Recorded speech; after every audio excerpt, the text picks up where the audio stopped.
body there from Mayer. Nice right hand over the top.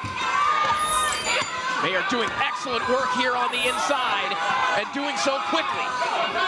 Right foot, she had to go have a quick surgery to get it fixed. She says the hand feels 100% now, and again, Kara Rowe's been, that's gonna make Coach Kara Rowe very happy, but if you're Team Spencer, you wanna see more of that. Backed up by a nice right hand there. And that is the antidote she has found to Mary Spencer's right hand, is just to not give her room to throw it. Good combinations there from Mayer to finish the round. Finding her way inside, whether she has to eat jabs or evade them, and then letting go with both hands. This is vintage Mikaela Mayer. Mayer all over Spencer right now. And there's the Mayer jab getting there first. Big uppercut from Spencer, trying to find that home run shot like that, but she is eating massive left hooks from Mikaela Mayer. 4 straight just in the closing 15 seconds. We mentioned her wanting to sit down on her shots a little bit more, but I think the added muscle mass has enabled her to add a little bit more power on those hooks. You see the wide base when she gets to the inside. Look at that shot. Has Spencer feeling it and rock backwards. Yeah, physically she's stronger than she's ever been. Closing in on the final 30 seconds of round 9, and Spencer just got buzzed by her right hand. And that's something we maybe didn't expect to see is. And new WBA, WBC, and WBO Super Welterweight Champion of the World, Mikaela Mayer.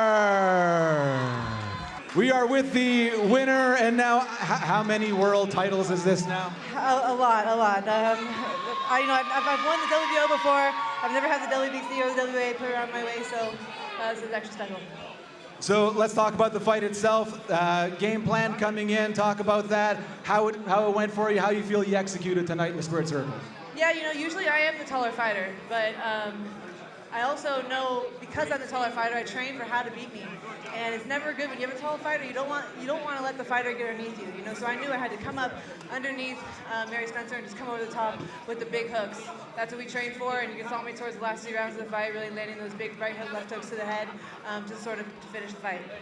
Alors pour Mikaela Mayer, le plan de match qui a été mis à exécution, elle dit qu'elle était habituée à être la plus grande des 2 combattantes, mais ce soir, elle savait qu'elle allait être la plus petite. Alors elle devait venir par en dessous pour l'emporter les gros crochets qui ont été sa marque de commerce ce soir dans ce combat. A lot was made this week. We talked about at the press conference what would happen after this. Would you defend at 154? Would you go back to 47? What would be next for you? Now that you've had a taste. Now that you've had a taste of 154, is that somewhere you feel comfortable and you'd like to keep going, or what's next at this point? Any thoughts on that? I think the most important thing is I have options, and that's great in boxing. You always want options. I came off of 2 years where my career kind of took a left turn. I had to navigate my way back to this position. So having options is definitely a blessing. I'm gonna have to go back and look over with my team. I would love to do both. I'd love to defend both belts. Go back down to 47, go undisputed, maybe come back up and defend it at 154. I think I'm a natural 47-pounder. Mary Spencer, she's a strong, solid opponent. Props to her. She didn't have to take this fight. She took a big risk with taking a fighter like me. I always come forward and put on tough fights. So props to her. And she's a heavy-handed girl. 154 is different. So, but I think that was a great experience for me, and I can do both. So we'll have to see what best option we have. La championne maintenant à 154 parlait de peut-être redescendre à 147 pour défendre les titres, tout en conservant ceux à 154. Elle a beaucoup d'options devant elle, offre son respect également à Mary Spencer, qui a été une opposante difficile pour elle, mais elle se retrouve maintenant championne du monde. Congratulations on an awesome performance tonight. It was great to watch you fight. Hopefully we get to see you again very soon. Congratulations. Great performance. Great job. Thank you, Canada. Appreciate it.